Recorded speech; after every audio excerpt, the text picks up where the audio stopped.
drink the blood of virgins and get drunk in the park. We always pass out dead. We are creatures of the dark. Olá, amigos!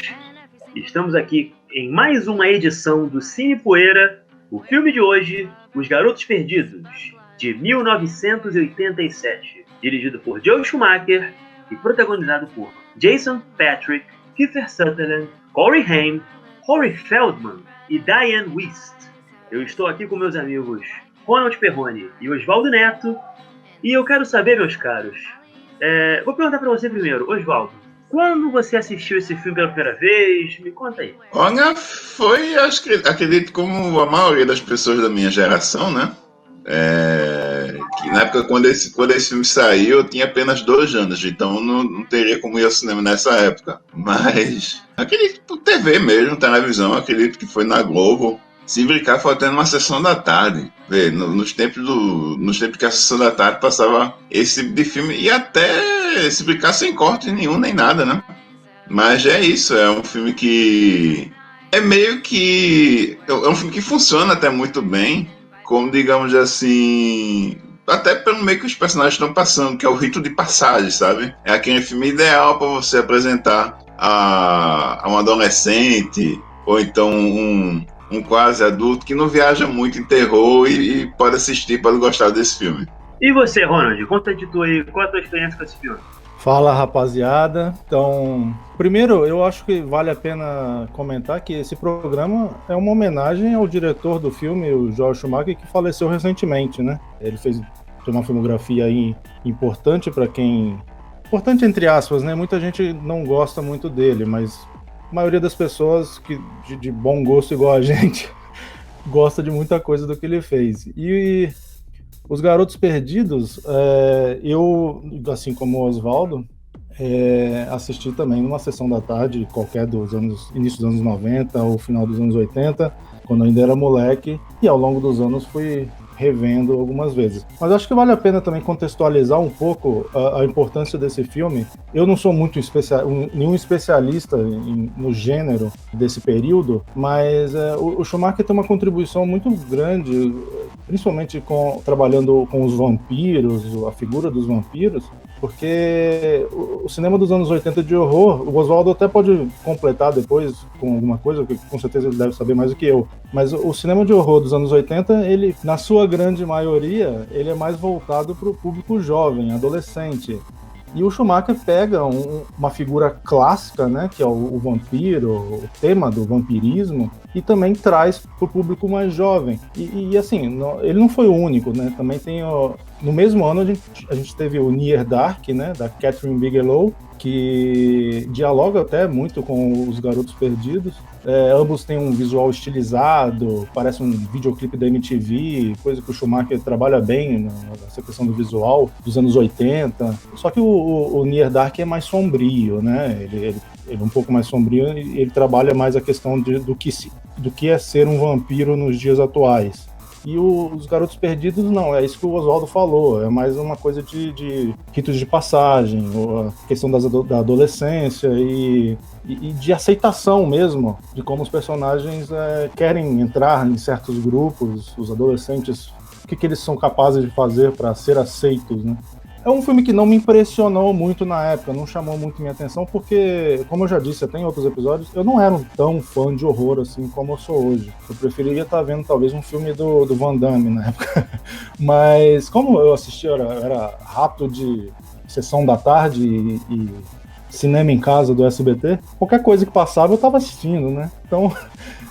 Garotos Perdidos fez parte desse momento, né, de descobertas cinematográficas da pré-adolescente da minha vida, e não deixa de ter tido sua marca, né? Pelo menos muita coisa nele eu lembro de forma vívida ainda da época que eu assisti, e mesmo não tendo essa fascinação toda inicial, acabou marcando, né?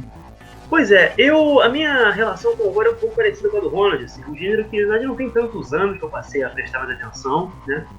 Eu também assisti esse filme mais ou menos na época em que ele foi passando na Globo também. Eu tenho flashes, assim, até da propaganda, tipo, do Tela Quente, sabe, desse filme na época.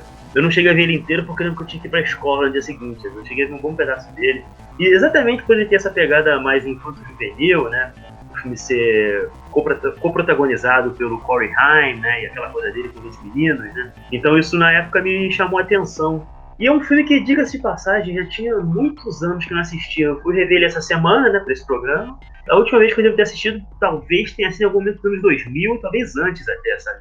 Facilmente, que já tinha uns 20 anos aí, ou quase, que eu não via. E me impressionou o quanto que eu ainda lembrava de várias cenas do filme. Ele é visualmente muito rico, muito impressionante, né? Isso que o Ronald comentou sobre essa questão de que nem todo mundo gosta dos filmes dele e tal. Você já percebeu nessa época que ele era um diretor que ele tinha uma identidade visual muito própria. Ele não era um mero empregado de grande estúdio fazendo um filme, assim, né? Podia ser qualquer cara. Assim. Ele tinha um olho muito bom, né? Para soluções visuais e na hora de enquadrar os seus atores.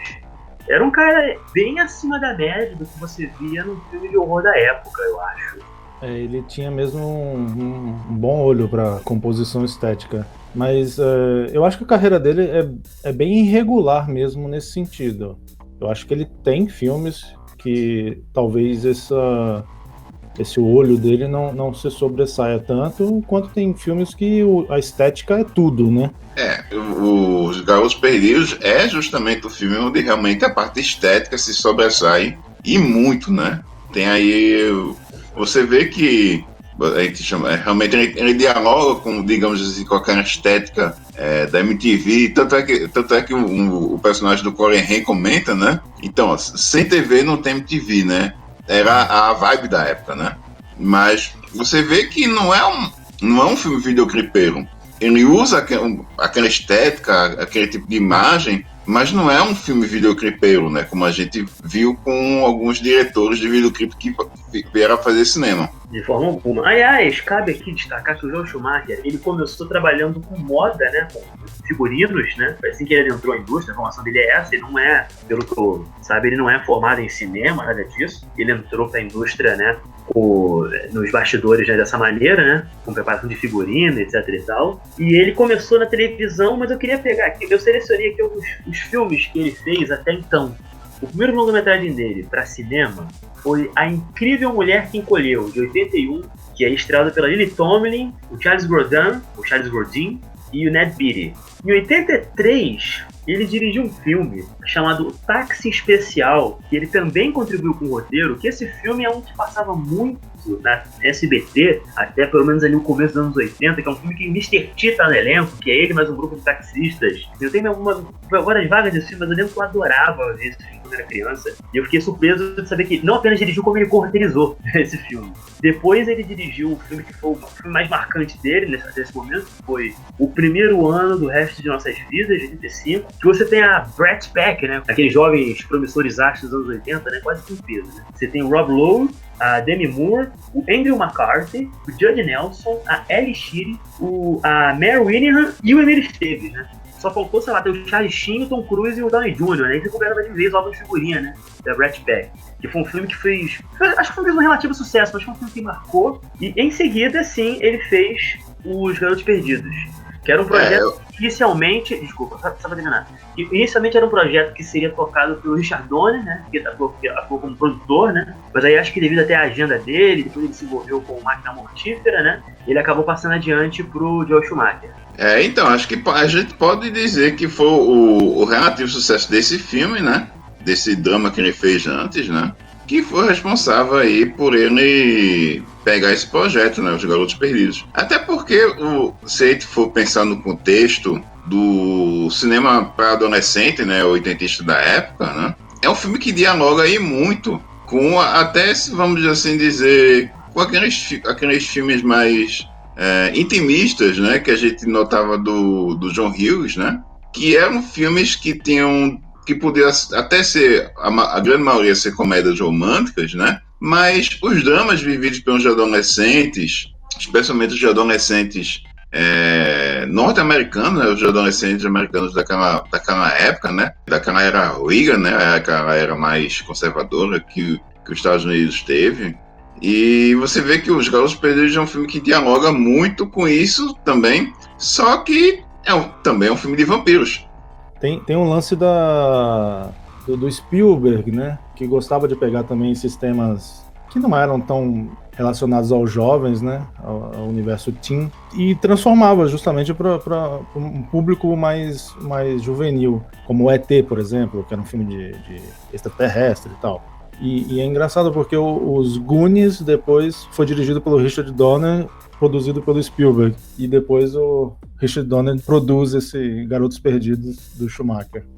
Cabe destacar que você comentou aí sobre essa questão dos Goonies, né? A ideia original do filme era bem diferente do que o filme se tornou. Vou comentar um pouco aqui sobre os roteiristas, né? A história do filme foi bolada pela Janice Fisher e pelo James Jeremias, que na verdade nenhum deles tem um grande trabalho, né, seja no cinema, seja na televisão, né? Eu sei que ela escreveu alguns episódios de Golden Girls, né? Mas Jeremias não tem mais nada acreditado a ele, fora Garotos Perdidos, né, no IMDb. Mas a ideia original do filme era uma releitura do Peter Pan, na verdade. E se o Peter Pan fosse um vampiro? Por isso que ele ia lá de noite, pegava aqueles jovens ali, essa coisa dos garotos perdidos que nunca crescem, né? E ia ser todo um filme bem mais teen mesmo, inclusive influenciado pelos Goonies mesmo. Os Goonies foi o filme que inspirou, né, esse casal de roteiristas na hora de elaborar essa história. E você teria os garotos perdidos do filme estariam todos na casa dos 14 anos de idade, né? E os irmãos Frog, né, que a gente também vai mencionar depois, eles eram escoteiros de 8 anos de idade. Foi justamente quando o Joe Schumacher entrou no projeto que ele decidiu mudar isso. Ele não achava essa ideia muito bacana. Primeiramente, ele queria trabalhar com vampiros porque, segundo ele mesmo, vampiros eram sexy, vampiros eram quentes.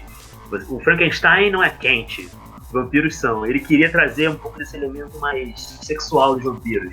Então ele decidiu fazer um filme com uma pegada um pouco mais adulta e mais sexy. Aí ele chamou o roteirista Jeffrey Boam. Esse Boam, olha só gente, olha o currículo do ano. 83, Na Hora da Zona Morta, do David Cronenberg com Christopher Walken. Ele também viria a escrever, na verdade, Indiana Jones e a Última Cruzada, de 89, né, com o Harrison Ford e Sean Connery. Do mesmo ano, 87, Viagem Insólita, do Joe Dante, né? Que tem o Martin Short, Dennis Quaid e a Meg Ryan. E os roteiros de Máquina Mortífera 2 e 3 também foram dele. E esse cara que deu esse outro tom, né? E pelo currículo dele aqui, né? Que os caras estavam em boas mãos, né? Pra reescrever esse filme. Também vale reparar, né? Que o próprio título do filme, Os Garotos Perdidos, já é uma referência a Peter Pan, né? Exatamente. E essa questão também, né? De que os vampiros, eles não envelhecem, né? Os vampiros continuam jovens eternamente. Então, mesmo tendo mudado, né, da sua concepção original, algumas coisas eles ainda acabaram mantendo, né, no produto final, né? Você ainda tem um pouco disso, só que no caso acabou virando uma coisa mais ligada tanto a uma questão ali, né? Vamos falar um pouco dos temas do filme, né? Esse filme acaba lidando um pouco com essa questão da aceitação, né, desse jovem, né? Não, é o seguinte, vamos falar dos temas agora não. Vamos voltar um pouquinho nisso. Ô, Ronald, meu caro, você que é o mestre da sinopse, você pode dar um resumão aí pra gente do que se trata a bagaça? Claro, eu já tava esperando por esse momento.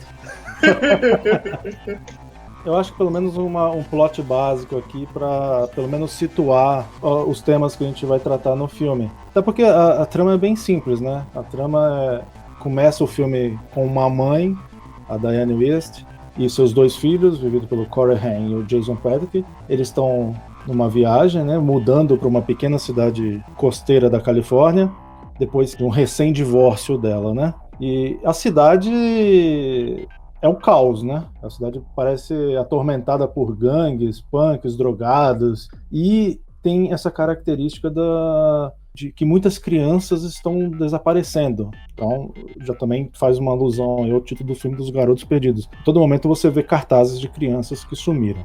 O Sam, que é o interpretado pelo Corey Haim, que é o filho mais novo, ele não demora muito para fazer amizade com outros 2 garotos, que são os irmãos Frog, que afirmam ser caçadores de vampiro. Eles acreditam que existem vampiros no local, enquanto o mais velho, o Michael, que é o Jason Patric, é atraído por uma gangue liderada por David, que é o Kiefer Sutherland, e mais ainda por uma bela garota chamada Star.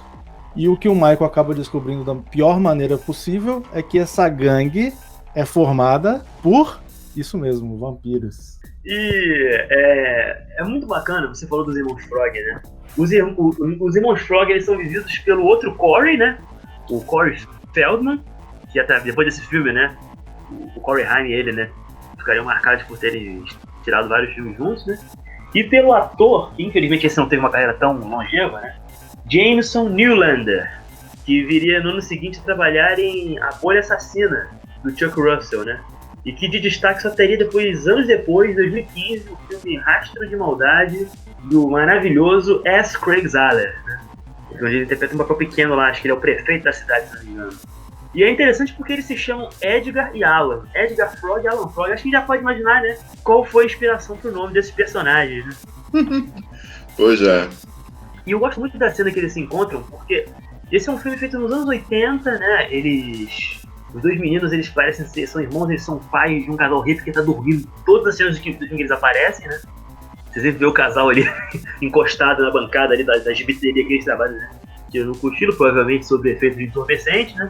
E o elo entre eles se dá porque o menino tá olhando lá as revistas ali em quadrinhos e eles começam a inquirir ele sobre alguma coisa em relação ao Batman e tal. E o Corey Haim dá uma pequena aula da cronologia do personagem ali pra ele, né? Esse quadrinho não pode estar aqui. Essa edição aqui, o Batman não encontrou o fulano, né? E essa edição Superman aqui, poxa, né? Mas o fulano de tal só vai aparecer daqui a 3 volumes, você não pode colocar antes dessa daqui. E ele ganha o respeito dele na base da sua nerdice, o que acho que pra época era uma coisa, né, revolucionária pra quem era fã de quadrinhos.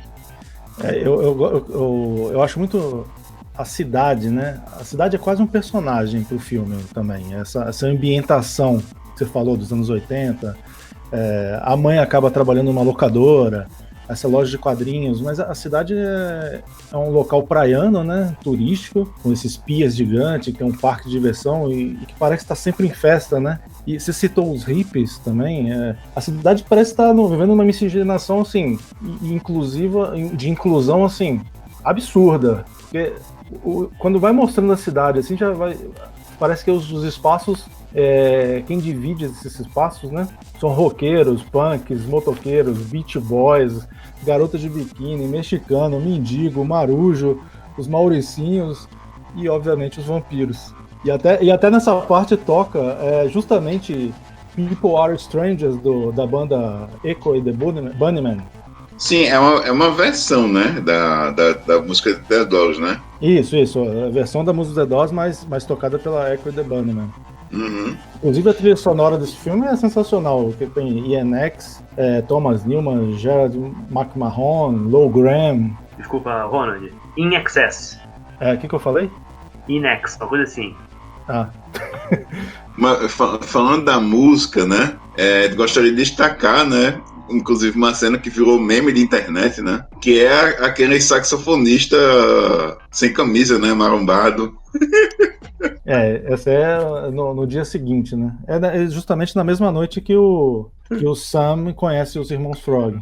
E na noite em que Michael, né, conhece Star, vivida pela Jamie Gertz, e por consequência conhece os Garotos Perdidos, né? Que é a gangue do Kiefer Sutherland, que tem entre seus membros o nobre Alex Winter, vivendo o membro Marco, né? Alex Winter, que ficou famoso por interpretar o personagem Bill em Bill e Ted, né? Ao lado de Keanu Reeves. E que destoa muito da gangue, porque os caras, eles parecem um membro de alguma daquelas bandas de rock dos anos 80, né? Com suas jaquetas de couro e seus cabelos, fica uma coisa ali entre o gótico e o glam. Parece a banda Twisted Sister. Eu diria que eles ficam num cruzamento entre o Sisters of Mercy e, sei lá, o Poison, sabe? Eles são menos macabros. E é muito engraçado, porque tipo, os caras são meio que bonitões, exceto Alex Winter, ele é feio pra porra, né, verdade? Ele acaba se destacando ali, acaba rolando uma espécie de efeito cheerleader reverso nele, coitado. Porque fica muito evidente quanto ele é mais feio que o Kiefer Sutherland e os outros, assim. Eu achei isso, né? Eu linkei aí o Wikipedia, eu achei o nome do sujeito, quem é saxofonista. E ele é músico na vida real mesmo, né? Sim. O Timmy Capello, não é isso? Isso. Timmy Capello foi saxofonista da Tina Turner, gravou um monte de gente, tocou com Bob Dylan. Mas o mundo conhece mesmo por interpretar o cantor saxofonista sem camisa, né? Nessa grande cena. É uma cena incrível, assim, porque ele parece ser tipo o típico cara que só pode ter saído ali dos anos 80. Ele é um vocalista marombado, musculoso, de rabo de cavalo, correntes no pescoço e segurando um saxofone e com uma calça que é uma autêntica bombacha, né? E assim, eu acho que eu comentei isso com o Ronald numa conversa que a gente estava tendo antes de gravar. Isso é notoriamente uma característica autoral do Joel Schumacher. Porque no filme anterior dele, né, o Rob Lowe, ele também é um músico e ele toca saxofone na sua banda. E tem uma cena também lá desse da banda dele, lá todo bonitão ali, tocando seu saxofone. Então, notoriamente, né, uma das grandes facetas, né, do Joel Schumacher como esteta é a sua capacidade de colocar gente bonita tocando saxofone ao vivo. Nesse caso ele exagerou, né? Nos Garotos Perdidos. Bom, eu diria que se você reparar em todo o seu redor, eu acho que ele se encaixa perfeitamente, né? Porque nada naquele filme é sutil, né? Então na verdade ele mandou bem. Aliás, cabe destacar aqui, o Michael, ele é vivido pelo Jason Patric, né? Que talvez aqui o pessoal que tá ouvindo a gente conheça mais pelo Velocidade Máxima 2, né? Mas ele tem uns filmes bons no currículo, né? Ele fez o Jerônimo, do Walter Hill. Sim, ele é de fato o protagonista de Jerônimo, né? Tem todo aquele elecão, mas ele e o Wes Studi, né? São os verdadeiros protagonistas aí desse filme. Esse filme é um filme que é muito bom do Walter Hill, né? E pouco falado, né, em comparação a outros dele, do diretor. E também lembrar que Jason Patric também fez um filme que é um policial que eu gosto muito, né? Que é o Narc, do Joe Carnahan, com ele e o Ray Liotta. Grande performance dele no Narc. Eu queria também destacar um outro filme dele, que já é de 1990, que é o After Dark mais Sweet, que é um neo-noir excelente também, que hoje em dia quase ninguém fala, mas ele é muito bom. E tem também o Rush, né? Quem faz um policial metido com drogas, etc. É um filme bem bom também. Eu tinha vontade de ver, eu sei que o Greg Allman, dos Allman Brothers, ele é um bandidão do filme, mas eu só conheço esse filme porque eu sei que toca Tears in Heaven, do Eric Clapton, e tinha um canal de televisão na TV a cabo, que eles passavam 3 horas de filme, então eu via mostrando o clipe de Tears in Heaven com o personagem dele, sabe, tendo ziquezira com droga, essas coisas assim. Eu não sei até que ponto aquele clipe mostra o filme, assim, eu sou muito curioso de assistir. E outra coisa, o Jason Patric, ele não queria fazer esse filme. Ele não tinha se interessado, foi por insistência do próprio Joel Schumacher que ele acabou topando o papel. Ele, inclusive, teve alguma participação, inclusive, em algumas escolhas ali, aparentemente, no filme. Por exemplo, a star do filme, a Jamie Gertz. A Jamie Gertz, pra quem não tá ligando numa pessoa, ela é 97. Ela fez o Twister, né? Com o Bill Paxton e a Ellen Hunt. E ela fez, nos anos 80, ela fez alguns filmes também bem interessantes. Ela fez A Encruzilhada, de 86... o Walter Hill também, que tem o Ralph Macchio, né, como protagonista. Ela fez um que eu gostava muito, que é o Quicksilver, O Prazer de Ganhar, de James Michael Donnelly, com Kevin Bacon. E ela também participou de um filme que eu nunca mais assisti, mas eu preciso, que passava muito na Globo, especialmente assim nos horários mais tarde, que era A Primeira Transa de Jonathan. Vocês lembram desse filme? Lembro bastante. Esse filme foi muito marcante pra muita gente, eu lembro. lembro vagamente da trama, mas tenho flashes bem impressionantes desse filme na minha memória. Eu também não me recordo desse filme, não. Eu passo pra vocês depois. Enfim, e ela só topou esse filme porque ela tinha feito no ano anterior o filme Solar Babies, Os Guerreiros do Sol, com o Jason Patric. E foi a insistência dele, no caso, porque o Joel Schumacher, ele queria uma loira pro papel, mas ele falou, não, chama ela e tal, né? E deu super certo, né? Sim, os dois também no filme, né? Se bem que daqueles personagens ali, acho que de todos os personagens do filme, infelizmente era menos interessante, né? Eu não acho ela tão desinteressante, eu acho ela um pouco mal aproveitada, francamente. Eu acho que ela podiam ter dado um pouco mais de atenção a desenvolverem ela mais, né? Ela fica ali como uma mina atraente que acaba seduzindo um rapaz ali pra aquele grupo, né? Mas a impressão que eu tenho é que se dependesse do Joel Schumacher, não seria entre o Jason Patric e ela. Seria entre o Michael do Jason Patric com o David do Kiefer Sutherland, né? Não, ali... ali é óbvio, né? Mas era isso que esses filmes dos anos 80 faziam, né? Deixavam esse lado, digamos assim, mais homoerótico de algumas coisas, mais nas gitocas, né? Então, eu tava até conversando com o Luiz mais cedo, que eu tentei ver isso, pelo menos do lado do Jason Patric, e pra mim essa coisa não cola tanto. Eu não vejo tanto assim. A parte do David... Não, eu entendo. Eu entendo o que você quis dizer, né? Mas tem umas jogas assim que fica meio difícil Ah, com certeza, tem muito. Eu também, na revisão, agora, né, que eu fiz, ficou meio difícil de ver, digamos, o David meio que querendo ser o pai dele. Eu acredito que seria o mais próximo, né? Eu acho que o David queria ser o daddy do Michael, mas tudo bem, de repente foi só eu que vi isso. Eu acredito que tem assim, uma relação, uma proximidade da parte do David pra cima do Michael, uma atração mais homoerótica, mas é porque assim, tem uma polêmica hoje, não é bem uma polêmica, mas é um assunto que veio à tona agora, depois da morte dele, que muita gente, meio um revisionismo meio besta pra cima do Schumacher, pelo fato dele ter sido homossexual. Então eu vi mensagens, por exemplo, no Twitter mesmo, de críticos que sempre meteram o pau nele, no sentido de falar mal das coisas do filme. Não literalmente.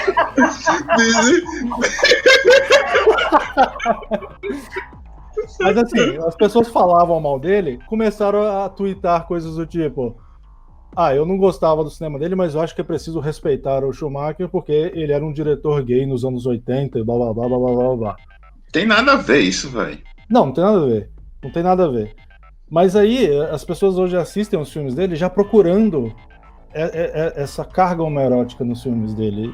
E eu não consigo ver assim, eu sempre gostei do Joel Schumacher. Não vai ser porque ele é hétero ou ser porque ele é gay que vai influenciar isso.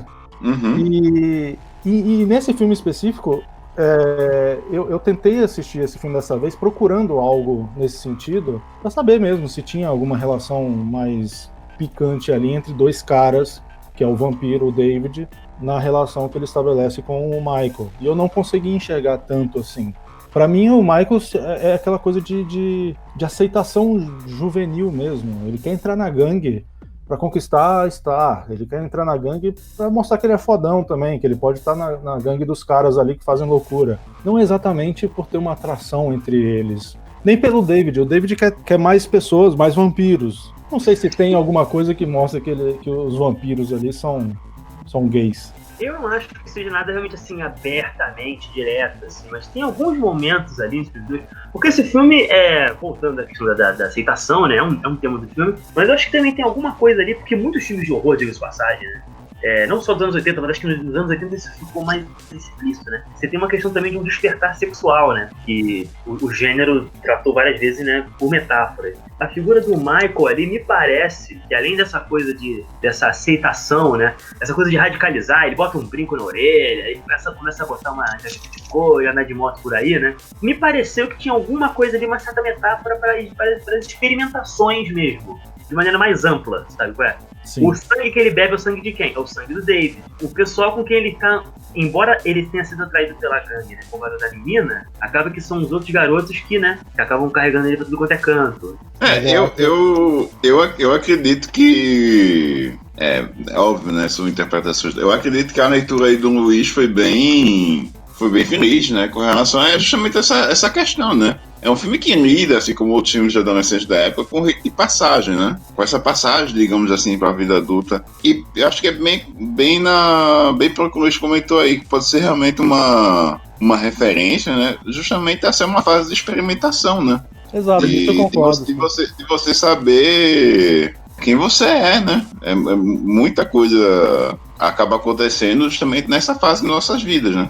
A gente falou de diversos outros personagens aqui. Tem ainda o personagem do avô, que é uma figura, né? Que é se não me engano, é o ator Bernard Hughes. E é uma figuraça, né? Ele é o que a gente pode chamar de alívio cômico do filme também, né? Ele tem umas sacadas muito boas, né? E o ator, ele tá muito feliz, né? Ele faz aquele papel com uma naturalidade muito bacana de enxergar. Ele tem uma química com aquela família, né? Com a Diane Wiest, com o Jason Patric, com o Corey Haim também, né? E tem umas cenas assim bem bacanas com ele. E também tem a cena da janadeira, né? Que fala assim, ó, na prateleira tal, nessa prateleira aqui na segunda você não mexe. Inclusive tá lá com uma plaquinha, né? Old Fart.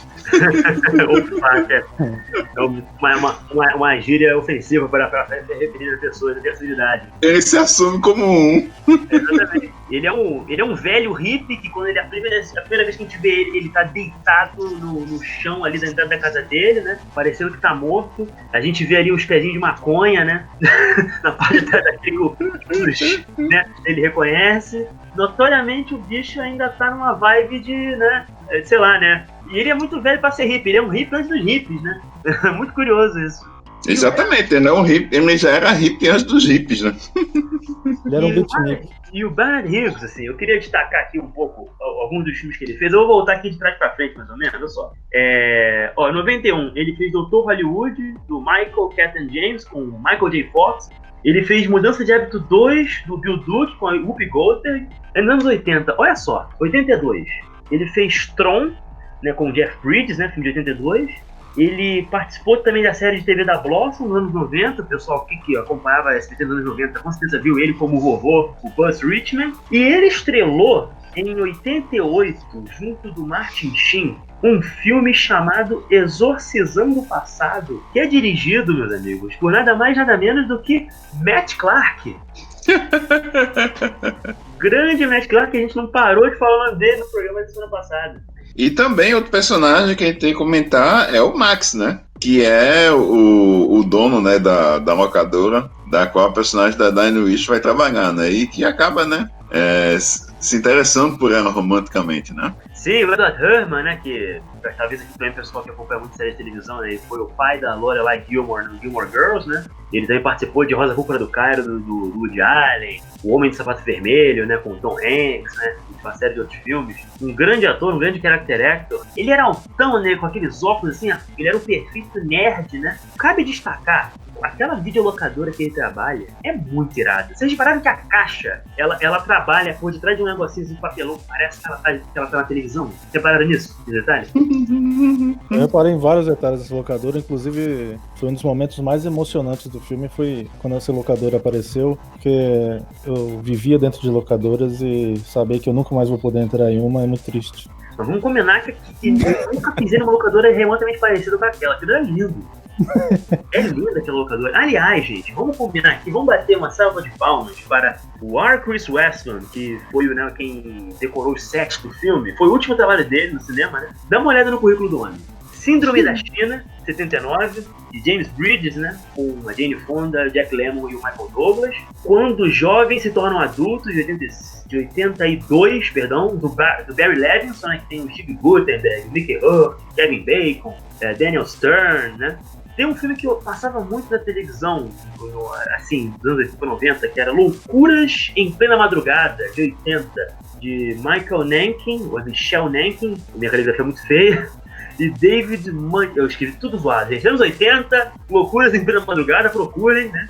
Que tem um jovem Michael J. Fox ali, adolescente, e ele também foi o responsável pelos sets de Caminhos Violentos, do James Foley, com o Champagne e o Christopher Walken. E vamos combinar, cara, os cenários desse filme são belíssimos, né? O quarto, por exemplo, do Sam Raimi, né? É muito do cacete, né? Com aquele pôster ali de... Como é que é o nome? Corey Haim. Eu falei Corey Feldman? O Sam Raimi. Nossa, Sam Raimi, né? Sam Raimi, grande diretor. O Corey Haim, ele tem ali um pôster da Molly Ringwald. Tem um pôster do Rob Lowe, né? E também tem um pôster do Exploitation, Reform School Girls. Isso mesmo, isso que eu tava tentando lembrar. É sensacional. Eu acho que todo o aquele parque de diversão, a casa do velho, que é repleta de animal empalhado, caça, vocês lembram? Sim, a Neia foi onde tem a piada também com o Massacre da Serra Elétrica, né? Exatamente. Aqui no sinal. E a gente vê, né, que aquela parte ali, né, com aqueles ossos e tudo mais, vai ter uma utilidade muito boa no final. Tem a Caverna dos Vampiros também, que é a Caverna dos Vampiros é bem maravilhosa. elaborada. Eu também queria destacar o figurino do filme, que foi feito pela Susan Becker, que ela trabalhou inclusive em outros filmes. Olha só, eu só peguei só 2 diretores com quem ela trabalhou. Tony Scott em Amor a Queima-Roupa, Dias de Trovão, e ela trabalhou também já tinha trabalhado com o Joe Schumacher no primeiro ano do Resto de Nossas Vidas, né? E em Linha Mortal, em 90. E eu acho que esses sets, né? E os figurinos dela contribuem a dar pro filme um certo ar cartunesco aqui. Não é à toa que eventualmente ele foi chamado pra fazer o Batman, eu acho, né? E vendo um filme desse, por exemplo, pra mim seria muito claro, porra. É que na época eu não fazia filme de quadrinho, né? Se tivesse sido lançado hoje em dia um filme com aquele visual, eu pensaria, não, esse cara tem que dirigir um filme de super-herói.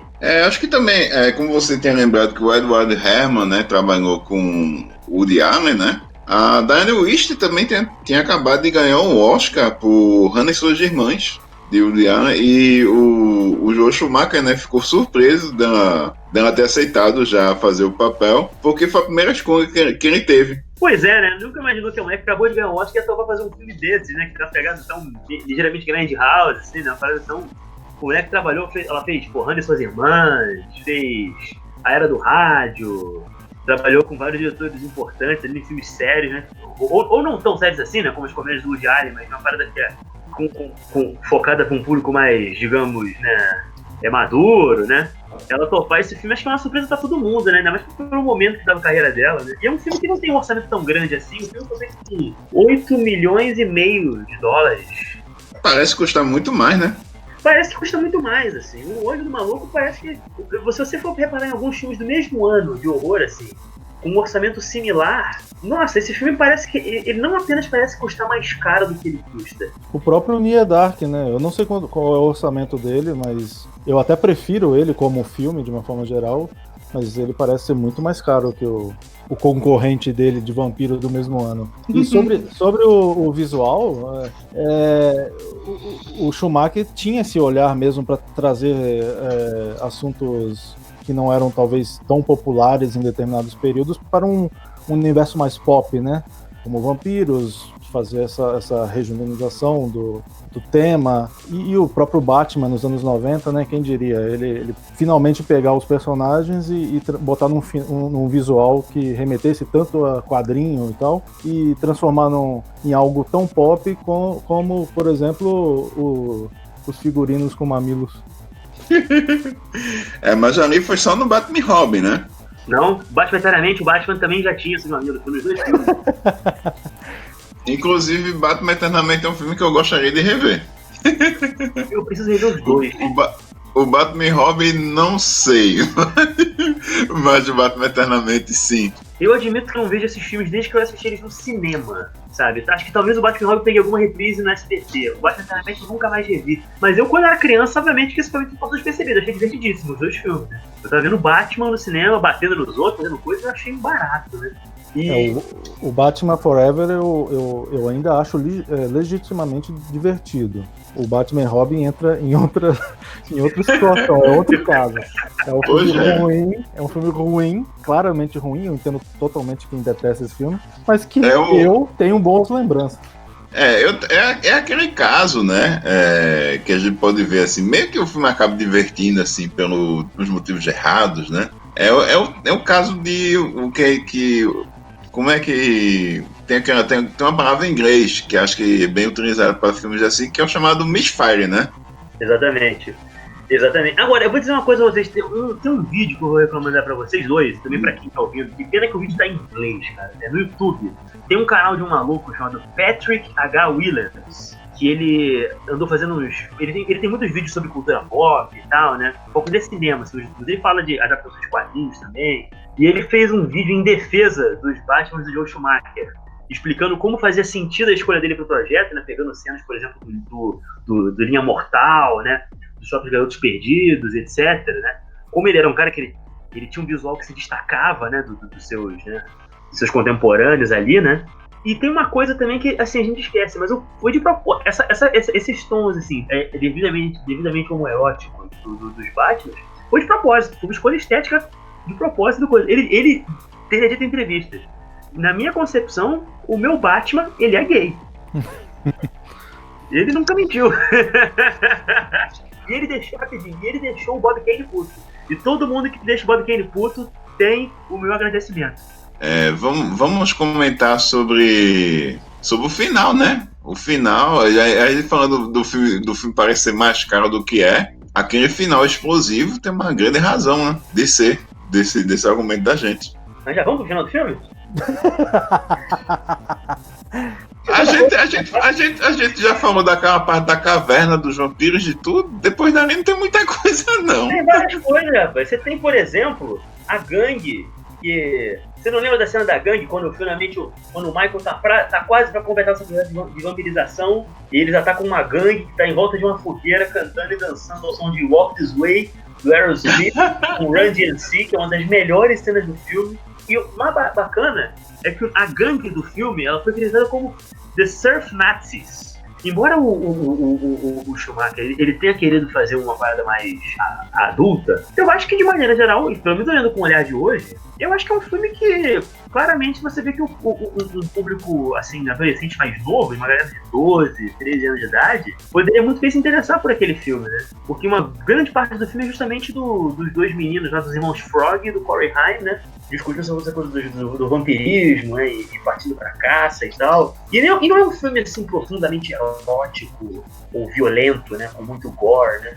A cena do ataque da fogueira que você comentou, ele até tem bastante sangue e tal, mas ele é montado de uma forma tão rápida que acaba não tornando a coisa tão violenta. Justamente, né? Tem sangue esguichando ali. Inclusive assim, você pode ver nitidamente o personagem do David, né? Mordendo a cabeça de um sujeito e o sangue jorrando, né? Só que é rápido. Na hora que vai mostrar mesmo, dá o corte, tem o trabalho aí da montagem, para não deixar, digamos assim, violento demais, né? Pegar uma classificação etária menor, né? Não, eu acho que o filme tem classificação R mesmo. Eu não verifiquei, mas eu suponho que não. Eu acho que ele é PG-13, mas eu vou verificar. Isso mudou também, né? Ao longo dos anos 80 para 90 e tal, né? Tem filme que era PG-13 que hoje em dia seria Rated R, né? Na segunda classificação dos caras. Mas tirando esse tipo de cena, a molecada se identifica, né? Isso, é R-rated mesmo. Normal. É R-rated? É. Engraçado, não parece R-rated. Eu acredito que tem cenas o suficiente para ser rated R. Ele só não é, digamos assim, gore, né? Não é um filme gore. Inclusive tem a cena de quando vai ter Vamos passar aqui para outro momento do filme, que é justamente quando os personagens dos irmãos Frog e o personagem de Corey Haim, né, vão para aquela luta e acabam matando o personagem do Alex Winter, né? Ali jorra o sangue, mas é aquela coisa mais gosmenta, né? Você não vê aquela coisa... Não deixa de ser um momento semi-gore, né? Tinha glitter no sangue. Sim, sim.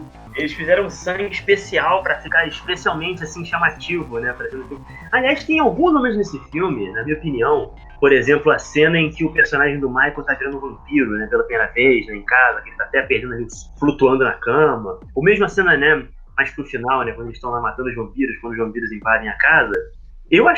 Me pareceu que o filme referencia um pouco o Uma Noite Alucinante. Vocês não perceberam nenhum eco assim, não, de semelhança? Olha, eu percebi isso justamente naquela hora. Acho que a câmera fica aquelas cenas já aéreas, né? Simulando e tal. Isso aí é total referência ao Evil Dead, né? Que a câmera tá entrando assim, né? Tem, digamos, É depois daquela cena em que o personagem, o Michael faz amor com a Star, né? Tem uma cena que começa no céu, né? Tem as nuvens e depois as imagens vão seguindo até chegar à caverna, né? Sim, sim. Ali me fez lembrar, é verdade, sim. Num belo trabalho, aliás, do diretor de fotografia, Michael Chapman, que trabalhou nesse filme. Olha só o que ele fez. Taxi Drive, de 76, Toro Indomável, de 80, dos dois do Scorsese, Hardcore, do Submundo do Sexo, 79, do Paul Schrader, Cliente Morto Não Paga, de 82, do recém-falecido Carl Reiner, né? E também dirigiu um filme do Tom Cruise, em 83, chamado A Chance, que tem o Tom Cruise e a Lia Thompson. Olha o naipe da rapaziada que tá atrás desse filme. Não era fraco, né? Não era fraco. Richard Donner produzindo. Esse filme você tinha um dream team, assim, sabe? Do cinema, tava aí nessa coisa. Um bom elenco, né? Um bom Exato, o elenco acho que a gente pode considerar, né? Dos melhores que foram reunidos para um filme dessa época. Vamos combinar que, de maneira geral, um terror que tinha nos anos 80 não era conhecido pela qualidade da sua atuação, né? Mas tá todo mundo muito bem, eu acho. Então tão ótimo. O Kiefer Sutherland. O que é o Kiefer Sutherland nesse filme? Nossa, pois é uma presença enorme, né? E ele quase não tem falas, ele nem aparece tanto assim, mas ele assombra o filme, né? Eu morria de medo dele quando era criança. Eu morria de medo do Kiefer Sutherland. Sem sacanagem. Tem aquela famosa cena que eles estão lá juntos ali, tá, na coisa, comendo uma comida chinesa, né? Toma aí um arroz, Michael. Você está comendo vermes, Michael. Você está comendo... Aí corta assim pra baixo, aí tem um monte de vermes no que seria o arroz. Ele derruba assim e você descobre que na verdade tinha arroz mesmo, né? Ele tava brincando com a mente dele, né? Aí ele tá comendo assim um macarrão, né? Tipo, eu estou comendo vermes, uma parada assim. Aí ele pega assim ele olha pra caixinha de macarrão e ele vê vermes, e quando ele vê, enfim, um troço que parece macarrão, mas não é, e não deve comer se você não botar lesmas, né? Lesmas, acho que é isso. Enfim, eu ficava, meu irmão, que não passava um Wi-Fi, como se diria. Ele me matava de medo, né? E aquela coisa dele ser, aquele cabelo dele tingido de ouro, né? Ele é o misto perfeito entre um jovem gótico e um redneck, né? Com aquele seu mullet, né?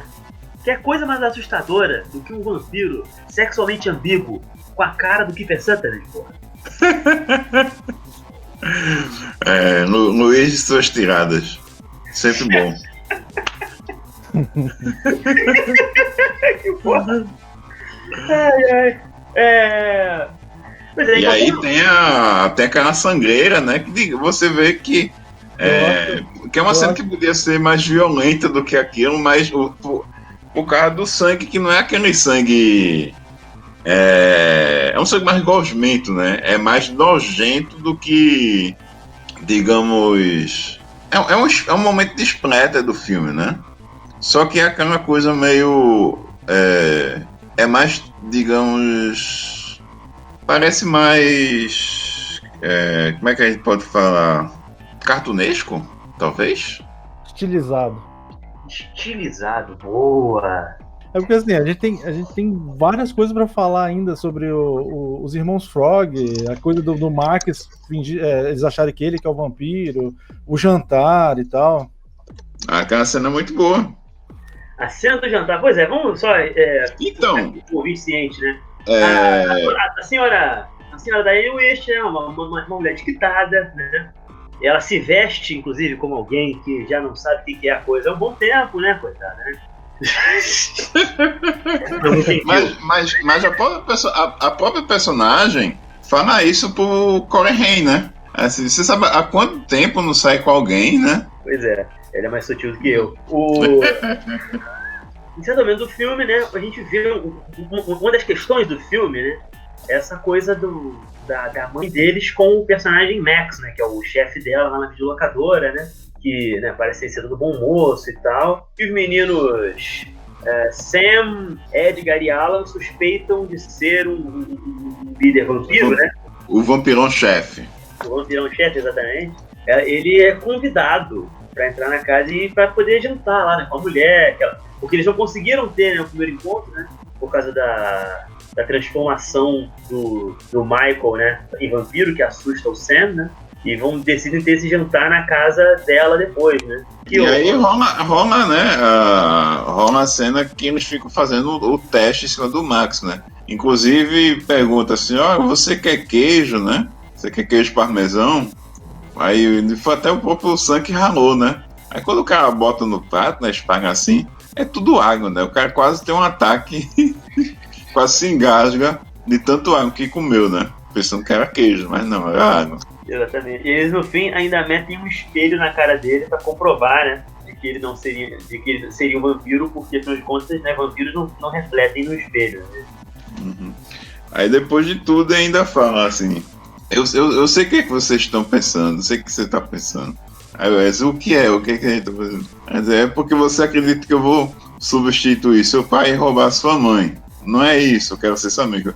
Aquela conversa de namoradinho, né? Do namoradinho da mãe. Inclusive, isso é outra coisa que é marcante nesse filme, né? Inclusive, como fala com relação à questão de filme que lida com a adolescência, de rito de passagem e tal. Que, digamos assim, qual é o adolescente que não se identifica com essa história, né? Por exemplo, no caso de um jovem, um adolescente que tem a sua mãe divorciada, né? Os pais geralmente não falam para os seus filhos qual foi o motivo da separação, geralmente tentam disfarçar, e os filhos ficam nessa coisa, né? De querer a mãe e o pai juntos de novo, né? Sem saber que se separaram não foi por qualquer coisa, foi por diferenças irreconciliáveis, né? Geralmente, né? E os pais não têm esse diálogo com os filhos, né? E para um adolescente, se imagina o quanto eles devem achar chatos de que a sua mãe ou o seu pai acabem tendo um novo namorado ou uma nova namorada, né? O que é nem o caso desse filme, né? Porque, na verdade, ele não tava nem aí se o cara ia namorar a mãe dele ou não. Ele tava preocupado se o cara era um vampiro. Sim, mas eu tô falando que é o tipo de temática que a gente vê em filme desse tipo, né? Exato, e faz um adolescente se identificar com o moleque e tal. E assim como se faz identificar também com os irmãos Frog, por exemplo, que tem essa coisa da aventura, né? De você tá naquela idade e se meter numa aventura dessa contra vampiros. E aí reflete outros filmes também da época, como os Goonies, por exemplo. Aliás, vamos lá, o Corey Feldman, né, que interpreta o Wesker, vocês repararam como é que ele fala as falas dele no filme? Ele parece estar imitando o John Wayne. Sabe o que aconteceu? O Joe Schumacher sugeriu pra ele ver os filmes do Stallone e do Chuck Norris. Assim. Eu fui mais longe. Porque ele queria mesmo que o menino tivesse uma vibe, tipo assim, porque notoriamente os garotos eles se vestem como dois pirralhos reaças veganianos, né? Com um uniforme milico, né? E que estão lutando pelo American Way. Então, por causa disso, ele fala o tempo inteiro assim, como se ele fosse um herói de ação dos anos 80. Eu achei aquilo genial. Eu não lembro. Olha, dublado, né? A dublagem isso se perde totalmente, né? Eu vendo esse filme agora, ele tá o tempo inteiro. E aí, o que você sabe sobre quadrinhos? Ele, em nenhum momento, mesmo nas cenas mais assim, intensas, ele para de falar desse jeito. E esse foi o primeiro filme que o Corey Haim e o Corey Feldman fizeram juntos, né? Sim. Depois eles viram fazer filmes como Sem Licença pra Dirigir. Foi uma das parcerias mais marcantes, assim, pra quem acompanhava a sessão da tarde no final dos anos 80, né? Passava muitos filmes deles juntos. Passava. Infelizmente, né, o tempo não foi bom pra eles, né? A gente sabe hoje em dia que o pobre do Corey Haim chegou a ser molestado sexualmente. Tem um papo, inclusive, de que o Charlie Sheen teria molestado ele, sabe? Quando eles filmaram o filme Lucas, nos anos 80. A vida desse menino não foi fácil. E o Corey Feldman, o Corey Feldman é muito maluco, assim, ele já teria dito em entrevistas que, tipo assim, deu a entender que ele também chegou a sofrer esse tipo de coisa na mão de produtor, assim. Aparentemente, os pedófilos de Hollywood são uma realidade que nunca, até o momento, não foi devidamente encarada, sabe? A gente teve essa questão do Me Too, né, nos 2 anos, assim, né? Uhum. Mas esse aspecto em específico dos grandões de Hollywood, aparentemente ainda não teve, né? E o Corey Haim morreu em 2010, aos 39 anos. Pois é, por problemas com drogas e álcool, sabe? Infelizmente não conseguiu. Inclusive, esse filme teve 2 continuações, né? Que o Corey Feldman participou das 2. E eu acho que o Haim chegou a ter alguma cena que eu não sei se aparece ou se foi cortada, né? Na primeira continuação. O Corey Haim, ele participaria do segundo filme, né? Que foi o The Lost Boys, The Tribe, né? A tribo, né? Que foi uma continuação, né? Lançada em 2008, ou seja, né? 21 anos depois. Numa fase, assim, no momento que o mercado direct-to-video os estúdios estavam pegando, digamos assim, suas propriedades, né? E tirando leite de pedra, né? E foi assim que tivemos coisas como 8mm 2, Garotas Selvagens 2, esse eu gosto. Matador de Aluguel 2, né? Uma continuação daquele filme com Patrick Swayze, né? E por aí vai. E pelo que eu li, o personagem de Corey Haim, né, teve algumas cenas no filme, né? Ele teria algumas cenas no filme, mas o estado do Corey Haim não ajudava. Ele teve diversos problemas assim no set e acabou ficando apenas com uma ceninha que pode ser vista nos créditos finais do filme. Ficou uma cena extra. E teve o terceiro filme, né, que teve aí onde o personagem do Corey Feldman teve mais destaque, né, no A Tribo. Ele era um coadjuvante, como foi o caso dos Cigarros Perdidos, né, os personagens dos irmãos Frog eram coadjuvantes, né. E no terceiro filme, o personagem dele viria a ter mais destaque, né? E o Corey Haim já não estava no elenco, né, desse filme, que acabou sendo lançado em 2010, né? Que foi justamente o ano do falecimento dele, né? Eles fizeram também um reality show juntos, The Two Coreys, em 2007. Que aparentemente foi um fracasso, né? Foi um fiasco. Pô. Não, e também, né, à medida como eles foram crescendo, né? E digamos assim, eles também entraram nesse mercado direct to video, né? Com a sessão aí do VHS, né? Tudo. E eles também acabaram participando aí de uns filmes que passavam no Cine Privé. Eu me lembro que o Corey Feldman, ele chegou a ser vilão em um filme do Ted Jan Roberts, cara. Que eu não lembro do filme português, eu cheguei a ver num desses Força Totais aí da Bandeirantes, sabe? Qual filme? Eu vou tentar caçar aqui. É um filme com o Ted Jan Roberts. Eu acho que esse filme chegou a passar aqui com o Magic Kid 3, mas ele não era o Magic Kid. Ah, o Ted Jan Roberts. Ah, sim! É o filme A Dangerous Place, da PM. Isso mesmo. O vilão do filme é o Corey Feldman. E o Corey Feldman sai na pancada com ele. Ele é um karateca, não? Ele tem mais de uma cena de porrada com o Corey Feldman. Esse filme, que diga-se de passagem, também tem o nosso saudoso Mako, né? Que a gente comentou no filme do Corolho. Uhum.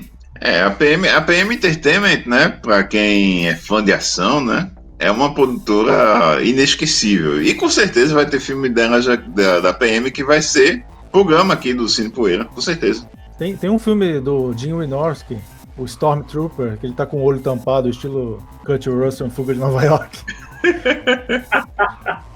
Mano, o Corey Feldman é foda, cara. Eu queria muito que esse maluco, sei lá, se ajeitasse na vida e alguém voltasse a trabalhar com ele. Ele tem um filme espanhol que eu gosto bastante, que é chamado The Birthday. Um filme espanhol? Isso. Rapaz. Inclusive ele divide cenas com o Jack Taylor, que é aquele ator que fez vários filmes do Jesse Franco, né? É muito legal esse filme. Também quase teve uma série de televisão dos Irmãos Frog em algum momento. Só que essa ideia foi pro ralo. Acho que, eu não lembro se a Warner perdeu o jeito do filme. Enfim, foi uma coisa mais ou menos assim, sabe? Uma coisa de bastidores que acabou engavetando o projeto. Mas ele ia estrelar, os dois, né? O Jameson Newlander e o Corey Feldman, eles estrelariam essa série. Infelizmente, né? Foi deixado de lado, não vai mais ocorrer.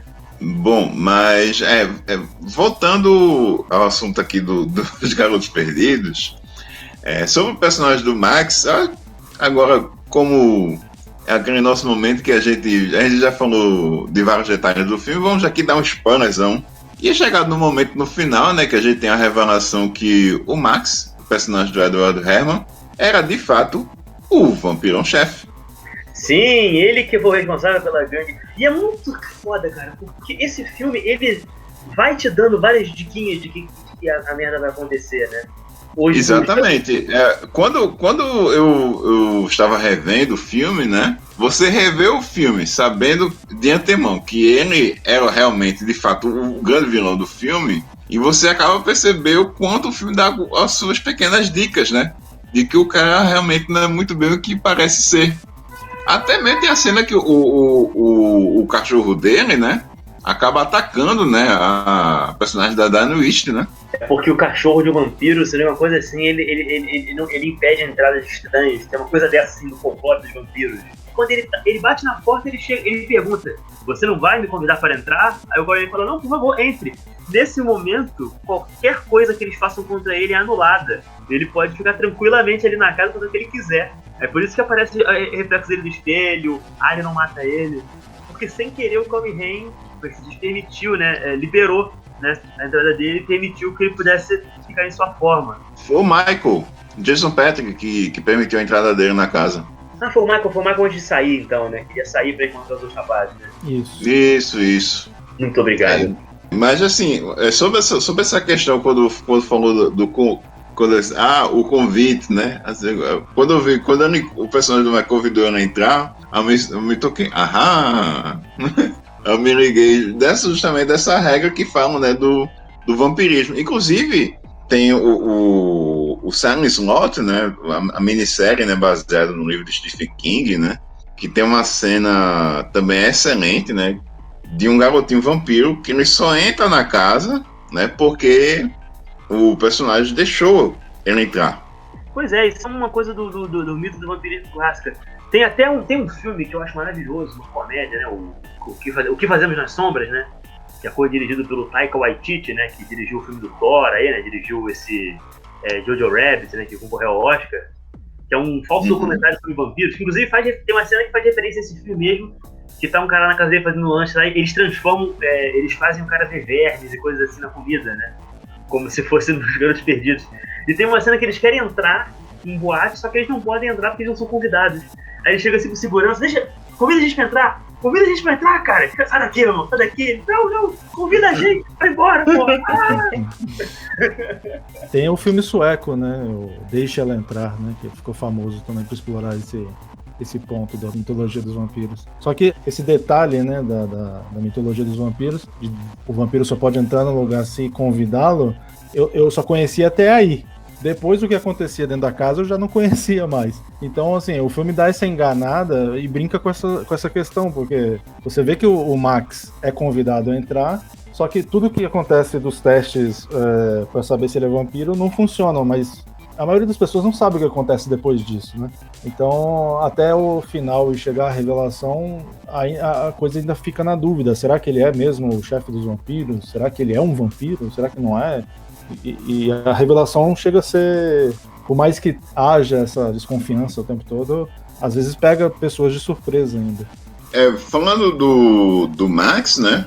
É bom a gente frisar também o excelente trabalho de maquiagem, né? Do prostético do Greg Cannon, né? Que é um outro grande nome, né? Como a gente já mencionou, Tom Savini, né? Algumas vezes, né? E outras pessoas aí que são técnicos assim, muito marcantes para o cinema de horror dos anos 80, né? A gente teve aí o Rob Bottin, teve o Rick Baker também, né? Que eram caras assim, que trabalhavam muito nessa época e viraram referência, né? Com certeza, a maquiagem desse filme é muito boa. É muito boa mesmo. E ela é meio mais sutil um pouco do que os seriados de vampiros que vieram depois, tipo Buffy, Angel, até o próprio filme Buffy, que aliás surge a partir desses filmes de vampiro voltado para o mundo juvenil. Mas você vê que a maquiagem desse filme não é tão gritante. Ele tem uma maquiagem ali na testa, os dentes, né, e o olho fica branco, mas a expressão do ator também ajuda bastante. E cabe destacar que a maquiagem do vampirão do Max, né, foi feita baseada no rosto de Joel Schumacher. Olha só. Você nota que o rosto do Edward Herman some totalmente, né?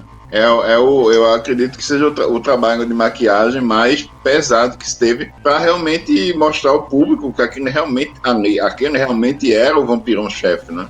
Que ele se transformava de um jeito que era diferente dos demais. Ele também é outro caso de personagem, né? Que tem o seu tempo limitado no filme, mas ele tem uma presença, né?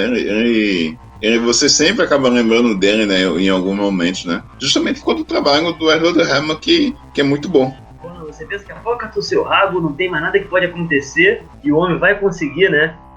Porque ele quer a Lucy, né? Que a gente falou da personagem, a Lucy, a mãe dos meninos, que era pra ser, né? A mãe, né? Dos seus rebentos, né? Dos seus filhos vampiros, né? Quando ele tá pra mordê-la, quem vem salvar o dia? Ou a noite?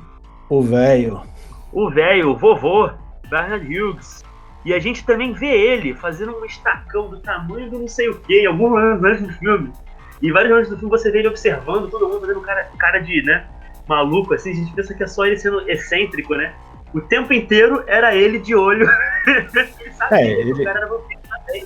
Ele simplesmente atravessa a parede da sala com o carro dele, cheio de estacas. Uma estaca gigantesca voa e perfura o Max. E depois ele revela, né, que a coisa que ele mais detesta na cidade são os vampiros. Esses malditos vampiros. Menina, né? É muito engraçado. O filme não dá um nome pra ele. O filme não tem nada. Ele é só um velho, maconheiro, doido, né? Que gosta de empalhar animais e que sabe caçar vampiros.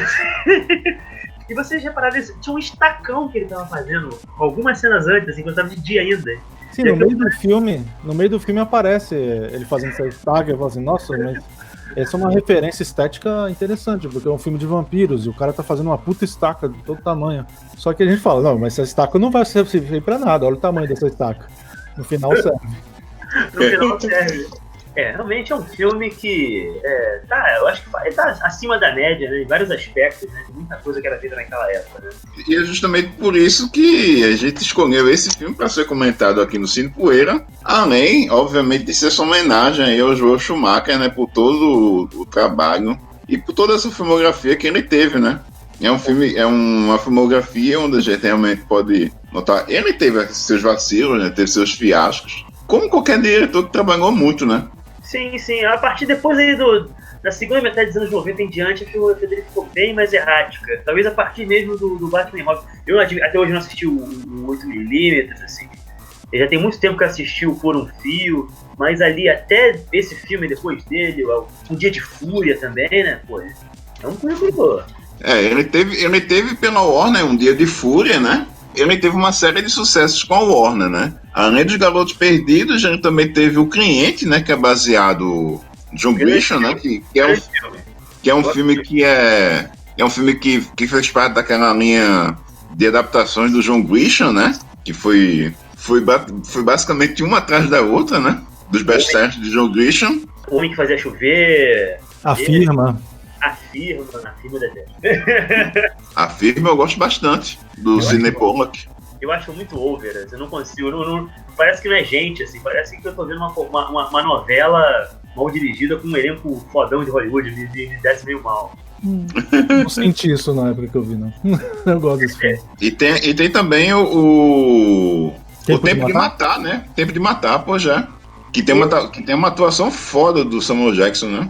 E foi um filme que apresentou muita gente a Samuel Jackson, por que pareça. É verdade. E também ajudou muito na carreira do Matthew McConaughey, né?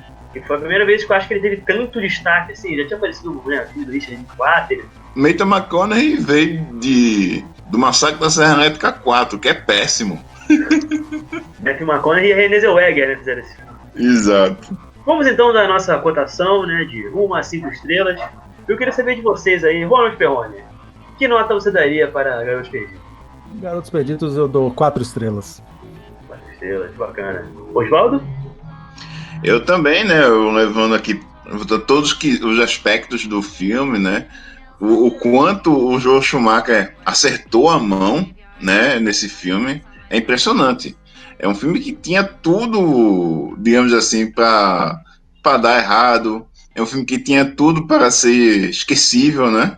Ser mais um filminho medíocre de terror para adolescentes. E não é. É um filme que é muito bom, né? Ele cumpre o seu objetivo de entreter com louvor. E assim, né? Como também ser um filme, né? Dessa linha, como a gente tá conversando desde o começo do programa, que é aquela linha de filme para adolescente, né? Mas é um filme que é muito divertido e muito bom para qualquer idade que for assistir, né? Então eu também dou 4 estrelas. Eu acho que é um trabalho dentro do gênero nos anos 80 que vale a pena ser conhecido, vale a pena ser resgatado, ser sempre lembrado. Eu talvez eu seja menos generoso, eu daria 3 estrelas e meia, porque eu acho que o filme muito bom, tem vários momentos muito bacanas ali, eu gosto muito da parte técnica do filme.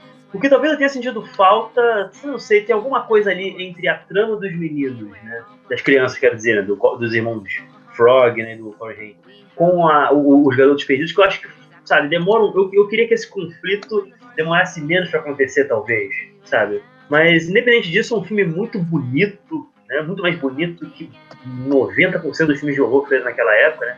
Especialmente focados no público teen, né? Que rivaliza e até supera muitos exemplares da série A Hora do Pesadelo, né? Em termos de visual, né? Em termos de fotografia e edição, não é mesmo? Então eu dou 3 estrelas e meia com horror. Acho que é uma boa nota pra esse filme.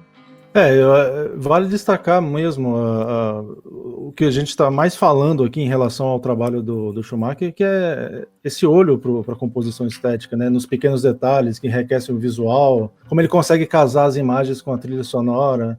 E realmente é um grande filme de terror dos anos 80. Mas antes de terminar, já demos as notas, eu queria saber, pegar de surpresa mais uma vez e falar: top 3 Joel Schumacher. Uhul! Bom, vamos lá. Eu vou encarar esse desafio. Você logo o primeirão aqui. Manda brasa. Primeiro lugar, Garotos Perdidos. Segundo lugar, Por um Fio. Eu acho um baita exercício de suspense também. O filme ficou ficou bem legal. Nossa, eu vou trocar de posição.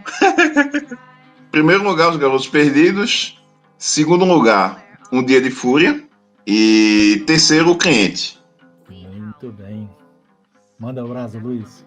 Rapaz, olha, infelizmente, tem muitos anos que eu não assisto a vários filmes dele, preciso de fazer uma boa revisão do Joe Schumacher. Então eu vou botar, até porque tá na recente memória, não vai ficar também Os Garotos Perdidos, né? E eu vou colocar em segundo lugar O Cliente e em terceiro, O Dia de Fúria. Eu vou inverter um pouco a ordem. Eu vou pegar, em primeiro lugar, Um Dia de Fúria. Em segundo lugar, Garotos Perdidos. Em terceiro lugar, vocês sabem, né? 8mm. Eu ia gritar baixo, em Robin. Pois é, gente, o nosso programa vai ficando por aqui. Infelizmente, não teremos mais o prazer de ver um retorno, né, de Joe Schumacher, né, que já cantou para subir, né? Espero que tenha sido tranquila a passagem dele, né? E semana que vem a gente volta. Acompanha-nos nas nossas redes sociais, né, no Instagram, no @cinepoeirapodcast, na nossa página no Facebook. E também, né, pode ser pelo Spotify, pode ser pelo Anchor.fm, pode ser pelo Google Podcasts, né? Nós estamos aí em várias plataformas aí de podcasts, né? Inclusive também o Apple Podcasts. Já entrou? Sim, os programas todos estão lá. Inclusive o Apple Podcasts. Olha só, tô até mais feliz agora. Pô, parceiro. Opção que não falta, né, gente? Opção que não falta. Isso aí. E são todos programas, né, feitos com muito amor, muito carinho, né, e muito prazer. E essa vontade de conversar sobre cinema, sobre filmes rejeitados, sobre filmes obscuros. E também filmes consagrados, como é o caso desse que comentamos hoje, que é Os Garotos Perdidos. Ronald Perrone? Até semana que vem.